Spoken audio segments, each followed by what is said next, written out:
Hello, welcome to this installment of the Toy Storage Nation series TSN Conversations Unplugged. This series is based on questions we most often get at Toy Storage Nation. Today's topic is feasibility. Today's participants are Beth White, President of Development Services Incorporated, Jim Chiswell, Managing Partner at Chiswell and Associates, Stephen Ross, Owner, Cutting Edge Development, and Eric Blum, President, BMSGRP Self-Storage Consulting. Thank you all for being here. Before we begin, I was hoping you could briefly introduce yourselves and give us a bit of background. Beth, can we please start with you? Thank you. And thank you again for hosting this. This is a wonderful to be able to show the people that are trying to get into this industry a little bit more in-depth data. My company's been doing feasibility studies. This is our 26th year for both self-storage and RV and boat storage. We've done some of the larger RV and boat storage facilities in the United States, including Baja's project, Oakley Storage, Executive Storage. So we've been in both avenues for a really long time. So we enjoy both of them. Thank you. Thank you, Beth. And Stephen. Yes. My background, I actually started as an on-site manager in storage back in the early 80s. And before I formed Cutting Edge, I was a vice president of Extra Space before they were a REIT. And I was with them until 2 years after they became a REIT. I formed Cutting Edge in 2000. I've been doing feasibilities since 98 on regular storage, but I've only been doing boat and RV for about the last 6 years.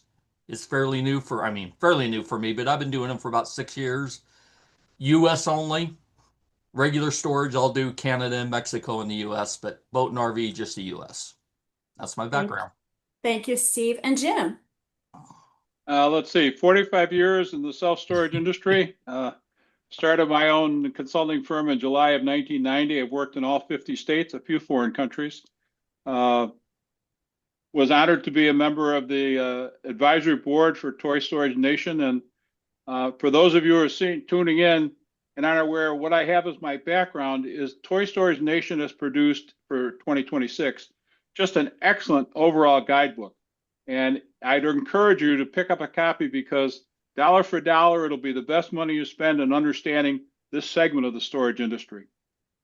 Thank you for calling that out, Jim, and mentioning, as you mentioned, you are one of our advisory board members. And I'd also like to thank Beth White for her service on the advisory board as well. So, and next, Eric. Thank you for having me. I've been doing this for 25 years, feasibilities, similar to Jim in the United States and out of state, Mexico, Canada, other continents around the world. Family business. My dad started with Storage USA and built up this company into what it is now, and I've taken over primarily feasibility studies, boat RV, large bay warehouses as well.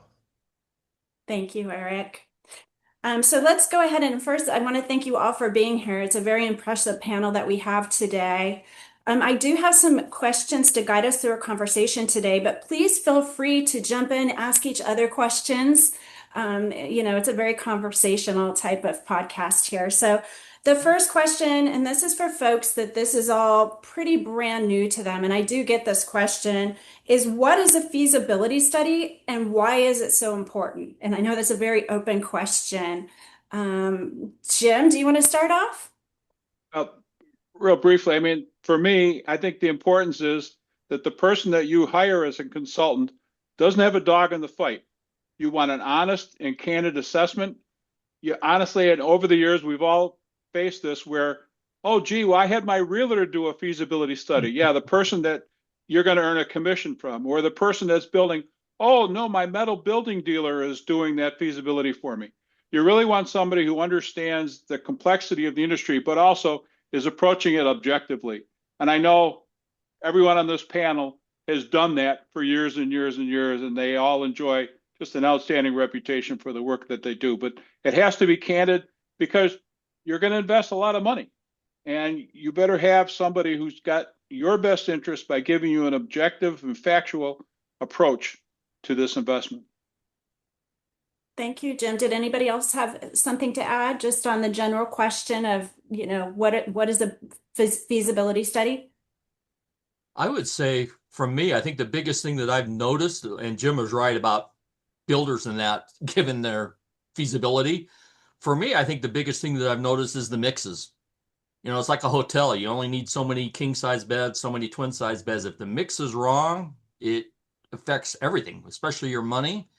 And a non-bias, like Jim said, you don't have a dog in the fight. Don't call it a banker's mix where we build a bunch of small sizes because it's more money. But anyway, bottom line is just get a non-bias to put your mix together, because I'll bet you 90% of the time I end up not using the mix they wanted to go with to start with anyway. Thank you, Steve. And to add to that, it's not just your mix, it's also the size of the building. Just because you can build a 150,000 square foot building doesn't mean you should be building 150,000. Sometimes the market needs 40,000. So it's very important, as Jim, Steve, and Joe Beth, I'm sure will say as well, is that you just don't have someone that tells you yes. You want to make sure that you have somebody in your corner that gives you a report that tells you this is a bad idea. Mhm. Oh, I yeah. would say when we do our feasibility studies, people ask us this all the time. Um, Why do we have to do that? We've looked at our marketplace and it looks really strong.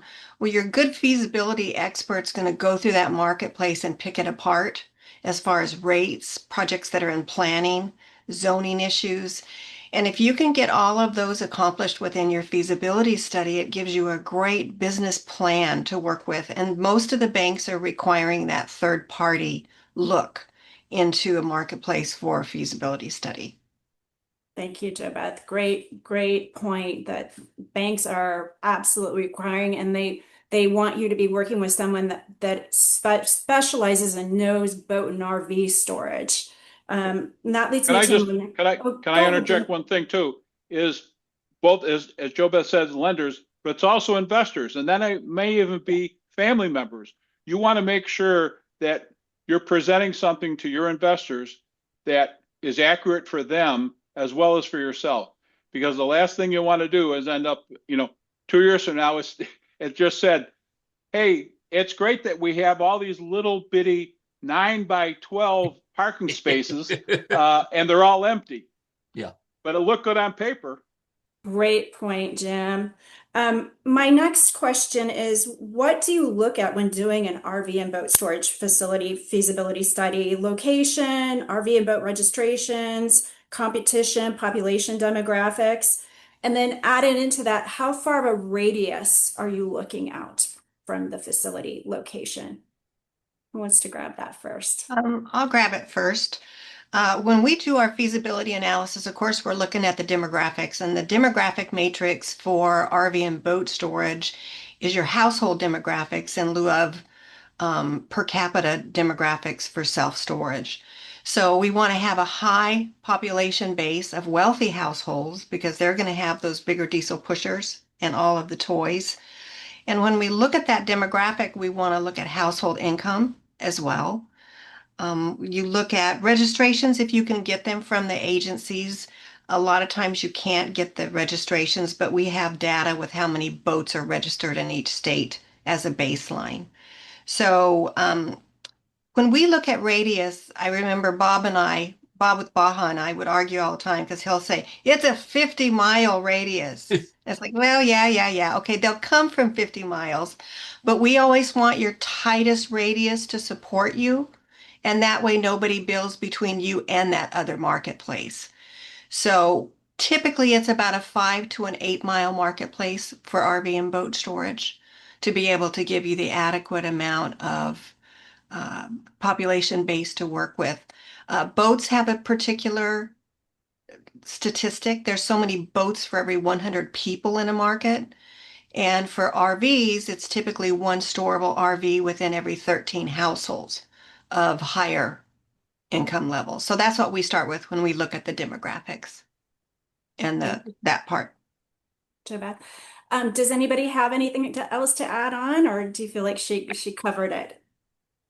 No, I No, She think got it? I'm sorry. Sorry, Steve, go ahead. No, I was going to say the only thing I also look at, and I mean, and I know everybody else on this panel does too, but anybody listening, when it comes to boat and RV storage, there are two different types basically. Either the person that's next to where they want to be, in other words, by the lake or the RV resort or wherever they're at, or the person that wants their play toy close to them because they go everywhere. So we really, when you first get started, that's the first thing to look at, which they all do. And again, your radius in town is going to be a little different than the radius that's by a destination location, but again, it's still you're renting air, so it's just trying to figure out who needs it from where. But those are really your two main things. And the other thing I was going to just interject is the overriding concern that we all deal with is zoning, because we've all faced jurisdictions, they don't even have a provision in their municipal code that would allow it or even reference it. And I would encourage people who are looking at a site because, oh gee, I've got this great residential parcel. Well, the chances of you down zoning that to allow for outside parking of vehicles is virtually zero. But if you're in a jurisdiction, county, city, that doesn't have an ordinance, look to one around you where there is an RV, like a Baja location, okay, and see, okay, within that community, how was that zoning handled? Because then you can be an educator for the community you're working with and bring them that data. But zoning is going to be critical because it's tough. It's really tough. And I'll add something to Jim's comment. And most people aren't aware of this, but you can actually find that brand new facility in your marketplace and go pull their planning files and look at them, see what the city or the agency made them go through to get approved. And that way you can include all that stuff in your plans so you don't have to go back 55 times. So you can't make copies of it, but you can look at their planning file and see what the city made someone do for the same use. And Joe Beth has done this, I know, and you can occasionally sneak your phone out and take a few pictures of those files. I mean, that's such a telling point though, because I remember I had a project, it was a self-storage facility, got approved because the guy knew from going exactly what Joe Beth just said, going back through files, that the head of the planning commission, a lady, was a member of the local garden club, and she wanted rain barrels put underneath downspouts of every commercial building in town. And when he first approached his county and they looked at his plan, they go, what are these little circles? He goes, oh, there's my rain barrels. And the staff actually started to laugh because they knew, oh, you did your homework. And he got a project approved because he had rain barrels underneath his downspouts. As crazy as it is, but that's brilliant. Great insight, Jo Beth and Jim. My next question, and I know Jo Beth alluded to this a little bit ago, but how does an RV and boat storage feasibility study differ from traditional storage? And then on top of that, how does it work when you're doing a feasibility study for a mixed use project? Maybe it has some traditional storage along with RV and boat, maybe even flex space, etc. You want me? Go ahead. Eric, Go ahead. you wanna go? You're good. No, for me, it's what works best for the market. What does, that's number one. Is there too much self-storage? You're just to throw out average numbers, and people might argue this, but is it 8 square foot per person? Is it 9 square foot per person? That's kind of like the starting point. What's going on in the area? Are you by a lake? Are you by a beach? Are you by an RV site or camping grounds? What does the market need? Also, how much land do you have to really build something up? Do you have 2 acres, which limits you? Do you have 15 acres, which then it's whatever you want, depending on what you can zone and build? That's kind of how I look at it. What's going to work best for you, and what do you have the capacity to build? Can you build a $20 million storage facility? Or are we doing some single story with the flex space and covered parking to make it all work? Thank you, One of Eric. the one I'm of the sorry, different Go ahead. one of the differences that I see between RV boat and traditional storage is the income streams themselves. Traditionally, self-storage carries a higher income stream, carries a higher debt. Self-storage is very different than RV because sometimes RV doesn't carry as much or can't carry as much debt service. And so the income aspect on your income and expense is very, very different. So doing that mixed use sometimes is awesome because it can offset your self-storage income can offset that little bit lesser income on the RV. But that being said, if you have open RV and boat storage, it can also carry a lot of expenses for the self-storage. So mixed use are very good facilities as well. The, And the just only to, the only thing oh, go ahead, Jim. no, please go ahead, Steve. I was going to say the only thing I would say to that is, and Eric hit it exactly right. It's the capacity of what they can afford. I mean, I've seen people call me going, I want to build, 500 parking spaces all covered, and I don't want to go over $2 million. And you're just, or they'll go, I actually just had this 2 weeks ago. He said he could get 300 units on 1.85 acres, which is absolutely impossible because no driveways, no turning radiuses or nothing. I'm like, that doesn't work. So what Eric said, the capacity of how much money do you want to spend and how big is your parcel? When you're under 3 acres, doing anything with boat and RV is tough. Really, 5 acres is tough. But you start getting that 15, 20 acre facility, mixed use or all boat and RV, but mixed use, love it as long as the market's there for it and you got the money to build it. And I don't think we mentioned either, where are rates? Where are we building this thing? Are we building Yep. it in rural Georgia where it's 50 cents at the highest? There are people that don't understand the cost of it, what you get. So sometimes self-storage or that mixed use project will make you that more income as well, because that parking really isn't where the money is in some cases. And Amy, to your question about the idea of self-storage and RV combined, one of the great things if you can do it, and again, the speakers talked about space, is you can use a traditional self-storage facility to buffer the RV and boat, because one of the biggest objections we hear is, oh, I don't want to see, it looks like a junkyard when you drive by it. Well, no, you're not going to see it because it's behind my buildings. And so I've had a number of cases where we've actually, on a larger parcel, but included flex space across the front or self-storage across the front on the road frontage, because RV and boat people, and Joe Beth brought this up, unlike a traditional self-storage customer, they don't have to be on Main Street. You have a good RV and boat place, they're going to find you. It's accessibility for their vehicle that's important, not necessarily visibility. What Jim said, I'm going to go back and say something that will make everybody laugh. The last report I just did had nothing to do with what it looked like from the street. The city raised Cain because the houses that were up higher on the mountain could see the rooftops of the canopy, and they didn't want it flat or the color. So we actually had to make it all tan, and they had angles on the roof. They couldn't be flat, which is insane, but to get it built, that's what we had to do. We had a similar case. You know how we achieved it? They put solar on the roofs of the buildings. Oh, because, I like that. Well, wait a second. How can you object to? I'm saving the planet. Green. I like that. We hear that a lot, Jim, as far as if you can come up with your facility being a green facility, it helps with the cities quite a bit. And Steve, to your note, there's sometimes where folks are getting denied and they can't figure out what it is, and it turns out to be something so simple. It's a cosmetic fix that they would have never thought about, which is interesting. So Yep. every municipality is so different. The next question I have, it seems to me like it would be a simple question for someone to answer themselves, but I do get this quite a bit. Is it best for somebody to come to you for a feasibility study before they purchase land? And then on top of that, if they are looking for a location or land they haven't purchased yet, do you ever help in that? Well, first of all, let me just jump in. The problem that we have, that people watching this have, is if you wait to tie up a piece of dirt until one of us has time to do you a feasibility study, you could lose the site. So I always try and get people to at least get it under a letter of intent.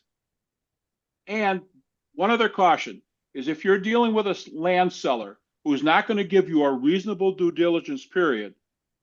In other words, I've had people Well, the guy said he'd sell it to me at the price we negotiated, but I've only got a 30-day due diligence. And I've told people walk away because in 30 days, you're never going to know precisely what you're going to be able to build, what the community is going to allow. And I don't know about you, the last thing I want one of my clients to do is own another park because you're not making much money on a park.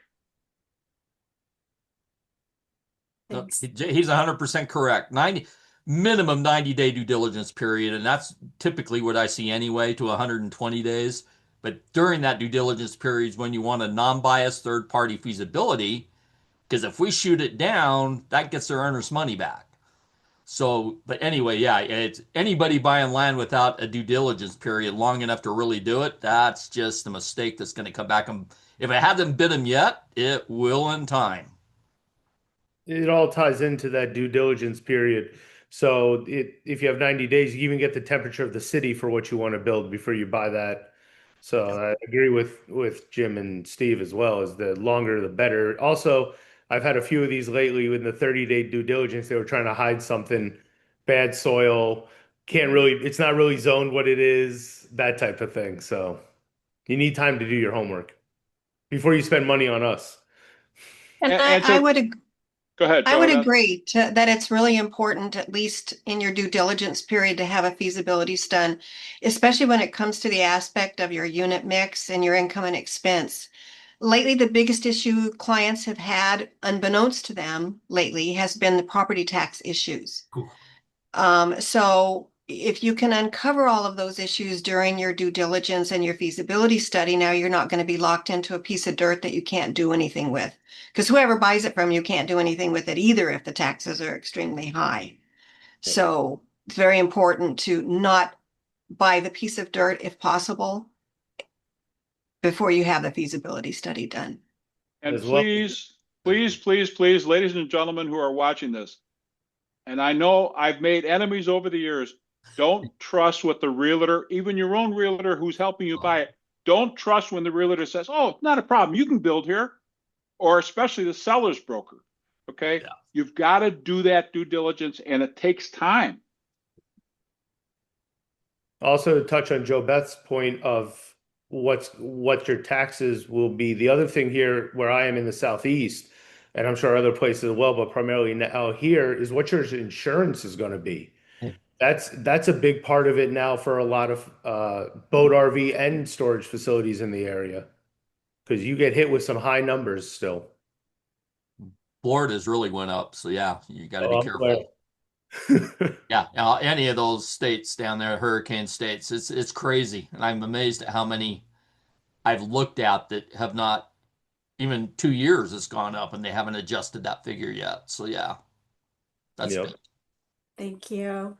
Next question. How often, when someone is bringing you an idea or a plan, are you needing to change the unit mix that they're initially thinking? And I know sometimes folks get married to a particular idea, but I know that you guys show them, how a unit mix can change up and be more profitable for them. I'm just curious how often that happens.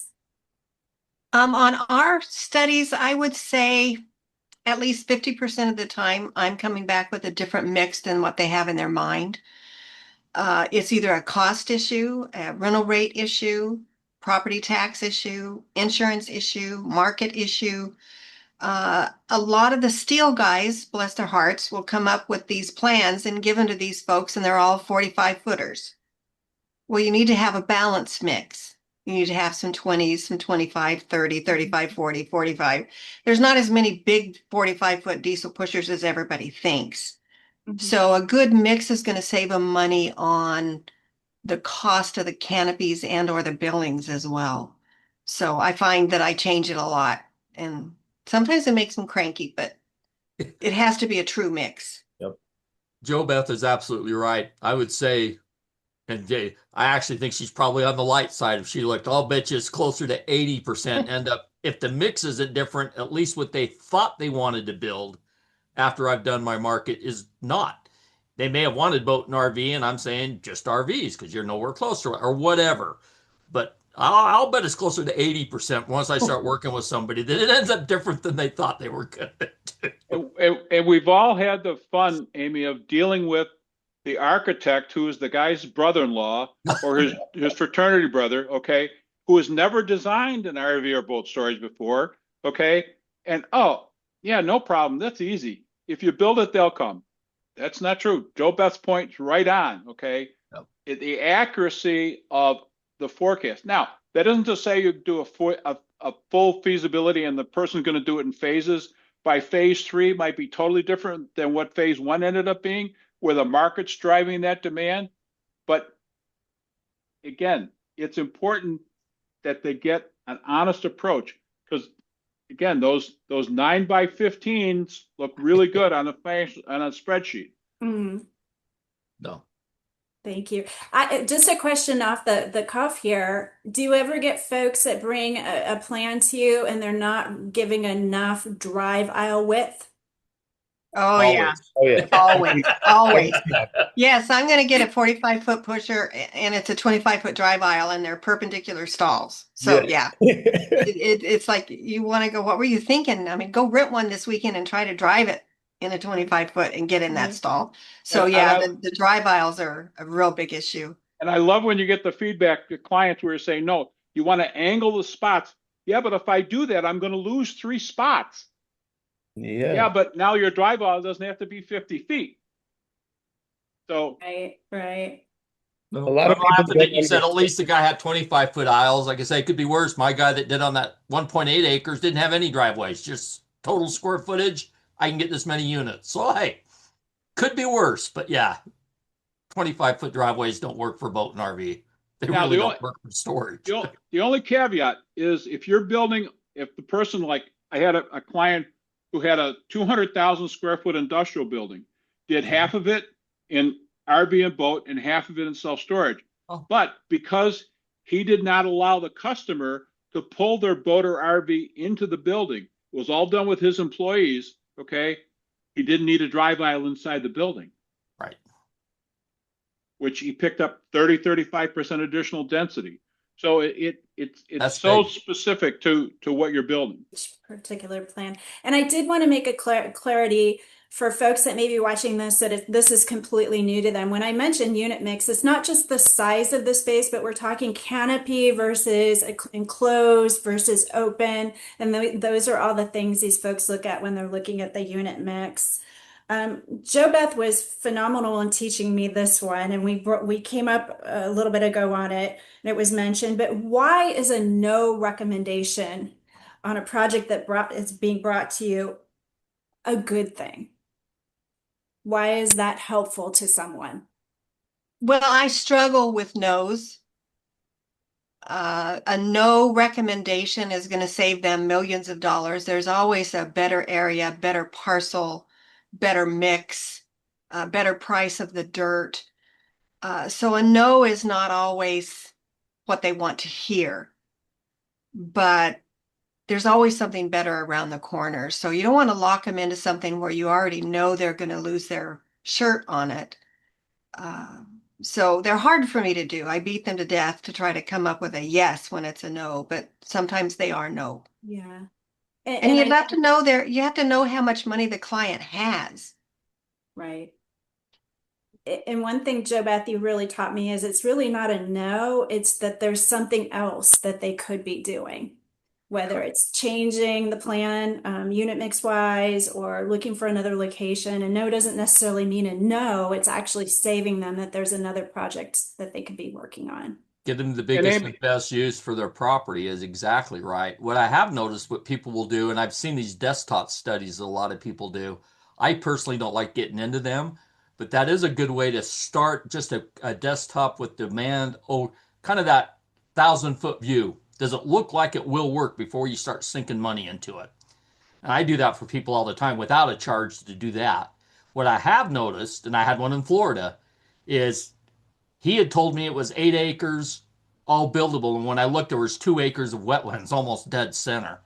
So if I find that quickly and I call up the client and be like, hey, I don't know if it's going to work with all this extra. Do you want me to just stop the report or finish it?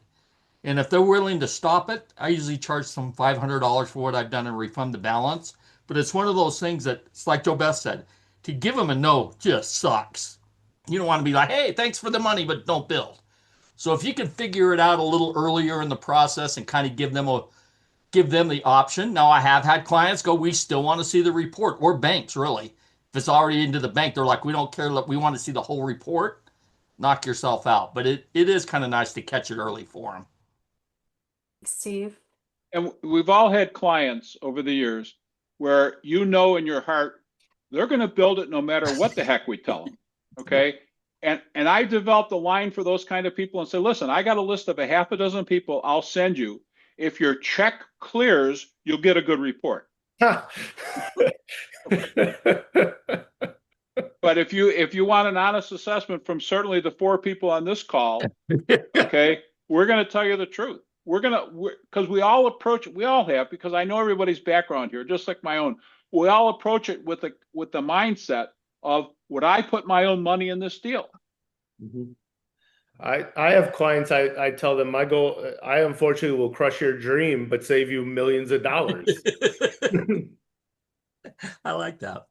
Yeah, but you have to, listen, not every project is good. And Jim is 100% right. Unfortunately, there are people that will rubber stamp something for you just to get through the bank and tell you it will work. Those projects ruin the market. They're going to not make you any money. You got to pay the debt service on these things. So Eric, it's funny you would say that because I've actually had bankers, the underwriters, call me and say, we need to get to this number, do what you got to do it. And I'm yeah, trying to tell the client, you don't want to take a loan out for this. We're not going to, but yeah, it's not always a client. I've seen underwriters call me going, we wanted these numbers and do what you got to do to make it work. And I'm just like, huh. yeah, we've all been doing this long enough that we've seen everyone that unfortunately, if you go too far past that point of no return that you put so much money into it, you either have no choice to build it, uh, and see what happens, roll the dice, and like you mentioned before, Steve, about the desktop reports. Um, I do them. It's a little more difficult for boat and RV parking. At that point, we're really just for those, and like you, I really would just look at the rates and kind of see where the market is versus what you're paying for land and then your costs and go from there. Um, but Eric's perfect on that. What you just said is absolutely gold. It's the rates. Whatever the current rates are around there is what you can pay for the land. I can't pay Manhattan price land and get, um, you know, rural Colorado rates. I mean, it just doesn't work. and just because you build something pretty is not going to get you more rates. If everyone else is dirt and no canopy, it's very rare that you can get somebody that's going to pay canopy prices. And again, I'm not saying it's not possible, but be realistic. Depending on the market, you're absolutely right. The 4 of us have always also run into situations where you trust in your gut because you realize the person that you're talking to is the managing general partner, and he's got 5 guys who are going to put $500,000 each into the deal. He doesn't really care if the deal ever works because he's getting a fee for doing this, he's getting a fee for doing that. And 3 years later, when the thing is still 30% occupied, he's not writing refund checks to all the investors. Yeah, but you told him it was good to build. Right. Well, it's just great to know that you have the best interest at heart when you're looking at a project. Yeah, you should. For everybody involved. Next question. And this may have changed over time, and it'd be interesting to hear if it has, but are folks who are coming to you typically new to development, or have they been in development in other areas, whether that be commercial, family housing, you name it? For me, I would say about, it's got to be. It's almost 100% of the people that I've done boat and RV feasibilities for have a background in some type of self-storage because they either missed it or were right at the curve when storage really hit, 15, 20 years ago when it really took the jump. and they're trying to get ahead of the curve on this one because it is. I mean, boat and RV is following the same type of trajectories that typical self storage did. So I can't even think of one client that I've done a boat and RV for that doesn't have some background in storage.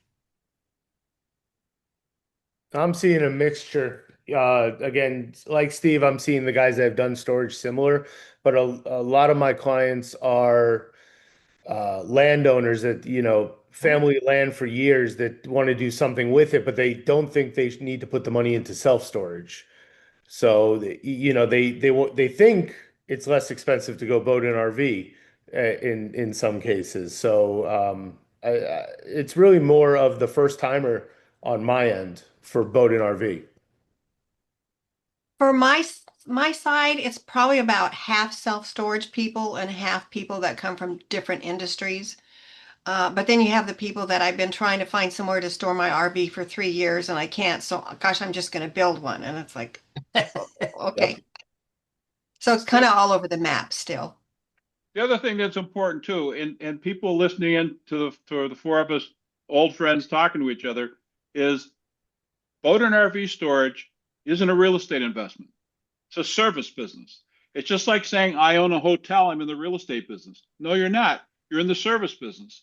And if you don't have that kind of service mentality, if you don't have a background, yes, development experience can be very, very important, but there better be integrated in that an understanding that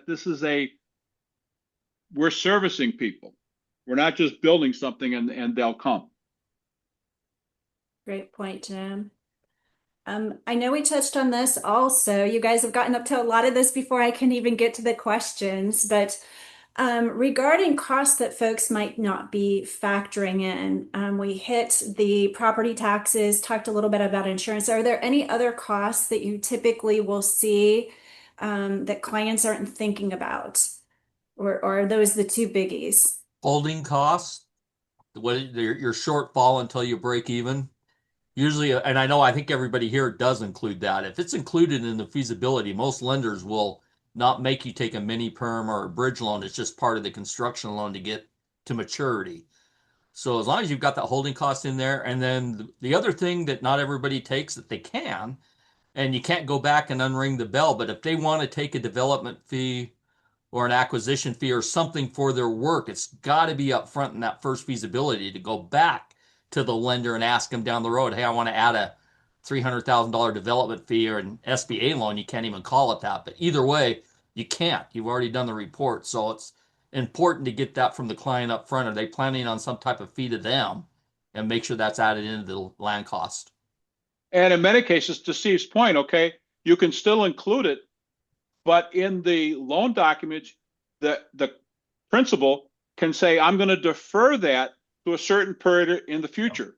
In other words, I'm going to get it, but I'm willing to defer that to make the numbers look better.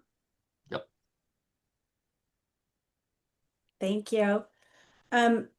Next question, and I'm curious to see if you ever get this, but if a client is looking at purchasing an existing facility, but the thought is to upgrade it, maybe it's a BC level and they're thinking perhaps to upgrade to an A, is it good for them to come to you for some type of feasibility study or analysis before they do that? Or have you had that? Yes, I've had a lot of clients do that.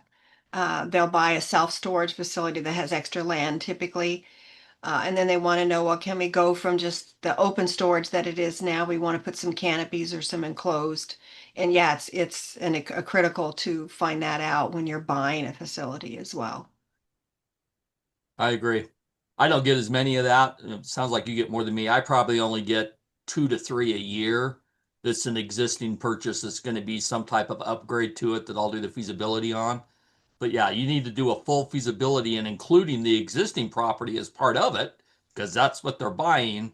But you're looking at what can you add to the market with that bare land, and that's when it's a regular full feasibility study. But I probably years ago I got a lot more because there were a lot more out there. But the REITs and that have done a pretty good job of trying to find a lot of the add value sites that are out there. And I probably on the last couple of years only been 2 or 3 each year. And the other thing about all of us is if you're buying an existing facility, whether it be RV and boat or self-storage with land, okay, guess what? We're worse than the IRS auditor because we know where the bodies are buried. We know what to look for. And I can still remember we did this a couple of years ago, and we looked at it. The occupants of this RV and boat place had been lingering. And then all of a sudden, 6 months, it shot up. But when we went in there to do the due diligence, to started looking at all the rental agreements, 3/4 of the rental agreements only had 3 addresses. So all the person was doing is the money was in the bank. You do a financial audit, the money was there. They're just taking money from here and putting it over there because if I can convince you, because you don't pay attention, okay, you're paying me $10 for every dollar of revenue I've got because you're buying it at an X cap. Okay, so that's the other importance of bringing somebody like one of us in if you're buying an existing facility, because we're going to turn over the rocks for you. It's funny you would say that. I had one that wasn't existing I did last year was one in Arizona. But what you just said, turning over the rocks, when I looked at the rent roll when it went up, they weren't even, I guess they were trying to hide it, but it was football players. It was literally the Denver Broncos roster and the 49ers, San Francisco 49ers roster. Every single last name was on that rent roll in Arizona. So yeah, you got to kind of look at things. And none of them were tenants. No, one! Ironically, it wasn't them. It was an old Jazz player. Yeah, but Thurl Bailey. Still remember the name. I looked it up. I'm like, that can't be right. Nope, he had a unit there, but everybody else was fake.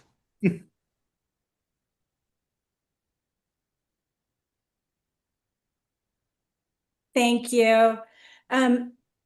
My next question is, are there any trends you're seeing within the market over the last few years, whether it be within the RV and boat storage market or maybe some of the mixed use with flex space, anything that you're seeing that would be of note? Just a lot more boat and RV for me. I'll bet you now at least half of the reports I'm doing aren't storage. They're either boat and RV or some type of mix. And then maybe 10% is flex space. But again, I've only been doing this about 5-6 years with boat and RV. But previous to that, I was never even asked. So I wasn't getting the calls, but it's definitely a lot coming up. Good to hear. Joe Beth's done it a long time, so she's probably got a better answer to that than me. She's been doing boat and RV a lot longer than I have. I haven't necessarily seen anything trend wise, but definitely they're changing the face of the facilities to have more canopy, more enclosed, fancier, more Class A, and bringing the facilities into market kind of where self-storage was probably 15 years ago. So that's the only trend. I mean, you can't do much trend-wise between boat and RV, but that's all that I've seen. And Amy, I had one question that you had in here about entitlements. Are we going to go to that question? We can. Yeah, we covered that a little bit in the beginning, so I wanted to circle back towards the end. But absolutely, if you'd like to grab right onto that. But the question was, are entitlements looked at, or the ease or difficulty of entitlements for a project looked at when looking at the overall feasibility? Of course we do, and I know everybody else does. I mean, you're also looking at what's in planning, but some city agencies are taking so very, very, very long to get approvals done. I mean, we're talking 2 years minimum to 3 to 4, and a market can definitely shift in that period of time. So, advising clients before they find dirt as far as what's a permitted use zone for RV and boat, look for that parcel versus one that you have to get a CUP, which is a conditional use, or a SUP. So it's definitely of issue because it's time. Mm-hmm. And there's nothing like sitting in a situation where, oh, you're never going to be able to build that in this county. And then all of a sudden, one of the county commissioner's daughter gets approval for a project. Yep. One thing also, if you do have to go for a zoning change, that could add another 18 months, 2 years in some cases, to your project also. So it could take you 5 years to get open in horrible situations. And if you're facing just to Eric's point, if you're facing that, do your homework with who the abutting property owners are. If you're backed up to a big subdivision, you better be in there talking to the HOA. You better be in there getting their feedback ahead of time. So when you go into that public hearing, you say, gee, we already met with this group, this, and the school, and the this and the that. And all of a sudden you're going to get a perspective that isn't going to blindside you at a public hearing. What you can do to kind of elaborate on that a little bit, I've never had it happen with boat and RV, but again, I've been doing this a long time with storage. If you run into where they want a conditional use, I always hated working with special use, but conditional use and they're just giving you a hard time. I had this happen in Florida. Out of curiosity, just look what it is zoned for. I actually had one that after almost a year of fighting with them, when I looked, it was zoned for adult entertainment. So I had a complete LED lit up sign of what it would look like put on that street. So they said, do you still want your storage units? And I'm like, yes, I do. But that is a way around it. If you could just look and just find what is the worst thing for the neighborhood that could be there that they can't stop you. I think that kind of gives you a foot in. Whatever works. I paid $50 to have this girl at the local community college in art class drew it all up for me and made it nice and pretty for my meeting. But yeah, that's just things to look at. There's always a way around it, but the biggest thing to remember, time is money. You know, REITs are the ones that can play with that 2 and 3 years to get zoning and extra space. We did that a lot. We knew it was a 2, 3, 4 year battle. But for most your investors, smaller guy, they can't afford to be carrying property taxes and mortgage payments while you're fighting with the city. Thanks, Steve. Next question is a little general, but are there certain areas of the country that you're still seeing good opportunity? And then any recommendations as far as location, whether it be near, we always say recreation destinations, parks, lakes, whatnot. Any recommendations for kind of general location advice that you give? All of the above. Yeah. We got to kind of keep it general just because all of us, our clients have hired us to find a place, so you can't really go out and say, hey, build here, it was really good. Right. But Right. common sense for boat and RV, be around a lake, be around an RV place, be in a big town that's got HOAs that won't allow them in front of their house. There's still good ones out there. But again, common sense on some of that stuff. It's tough for one of us to, your normal states, California, if you don't mind dealing with people there. But Texas, Florida, Michigan, all the places that have lakes and that work really well.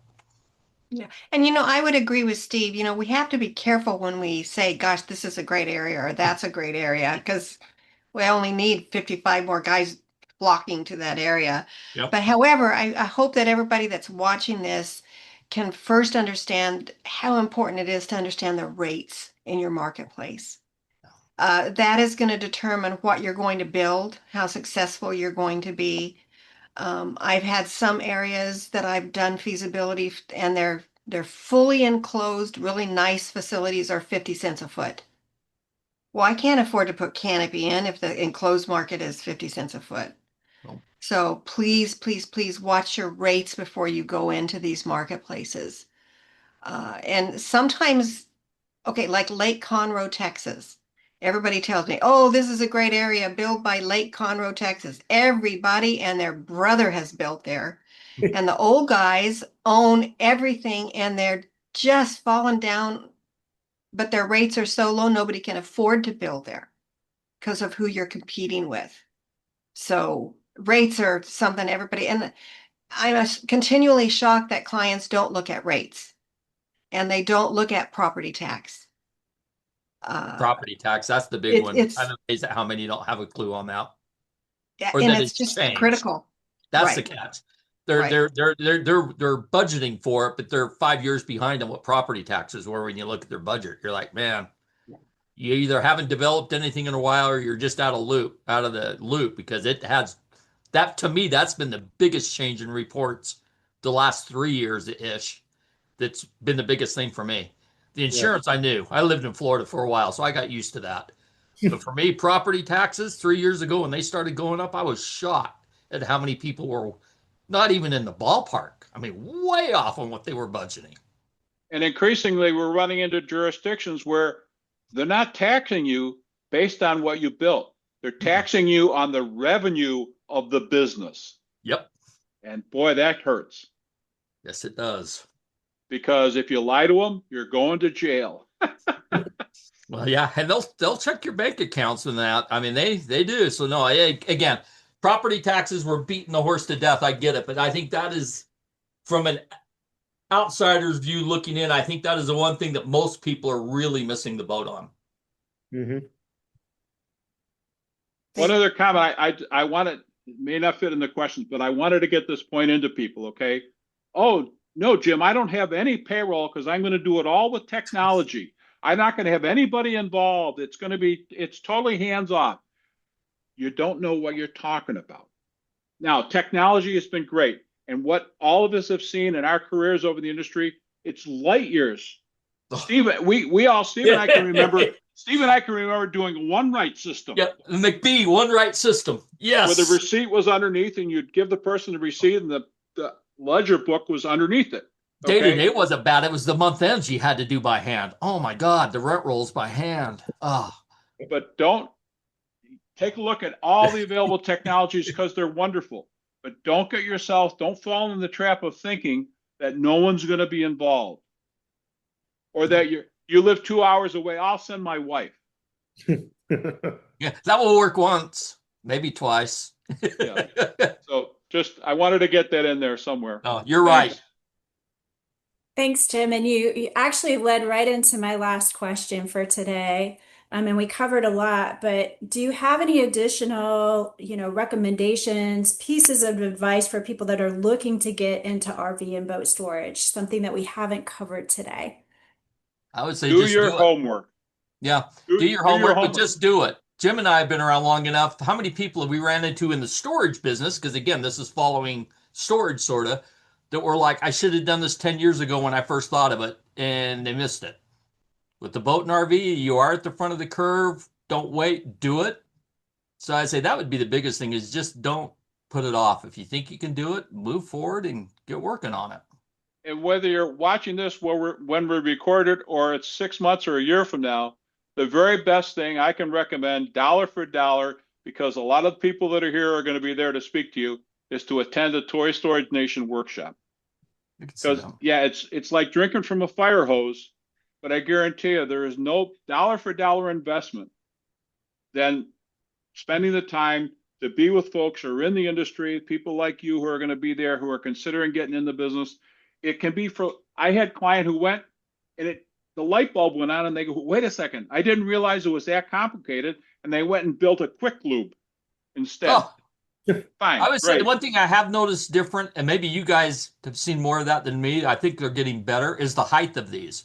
I still every once in a while see where the architects have drawn them up and they're 12 or 12 and a half feet for the canopy or the doorway to the enclosed. And that doesn't work for RVs. You need minimum 13.6, but just say 14 feet. Oh, 15. Yeah, there was a property built here that Extra Space actually manages that was supposed to be for big RVs, and the door is 12 feet tall. So you can't get an RV in that's got a swamp cooler on the roof. So they built all these drive-through 45-degree angle, like Jim talked about earlier, drive-through doors at both ends. We're going to market 55-footers for the big RVs, and the doors are 12 foot tall. Nothing you can do. So anyway, just 14 feet. I like his idea of 15 minutes, but yeah. I just saw one not too long ago at 13 feet. And I'm like, oh, even minimum's 13.6.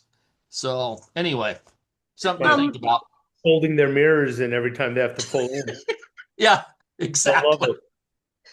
The only thing that I would maybe add for recommendations is it's something that I run into a lot, where people have talked to a metal company and they're quoting $18 a foot for your canopies.